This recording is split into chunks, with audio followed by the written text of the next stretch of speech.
Hilux a devenit cel mai cunoscut studio de videochat din Iași. Cele 10 BMW-uri aurii care îi fac reclamă pe străzile orașului atrag numeroase fete către jobul de model. Pe lângă publicitate, Hilux investește însă și în pregătirea angajatelor sale. Recent, reprezentantele Flirt for Free, unul dintre cele mai mari site-uri de videochat din lume, au venit la Iași pentru a discuta despre extinderea parteneriatului cu Hilux. În cadrul acestei colaborări, modelele vor beneficia de training gratuit despre cum se fac bani mai repede și mai ușor online. Avem plăcerea să vorbim cu Petra, expertul Flirt for Free pentru Europa, despre vizita sa la Hilux. We have already visited many live chat studios in Romania and in the rest of Europe.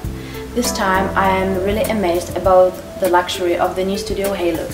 The chandeliers and Versace floors look just perfect. This luxurious environment definitely makes the girls feel special, since they realize they are a part of a successful company.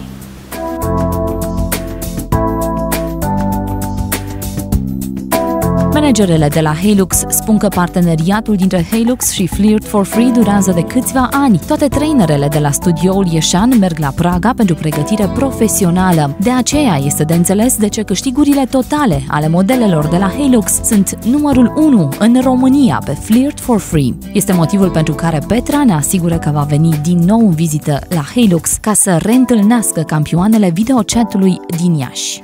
I'm sure that all the models from Hilux will make good money here, and we will see them being happy and successful next time when we come to Iași.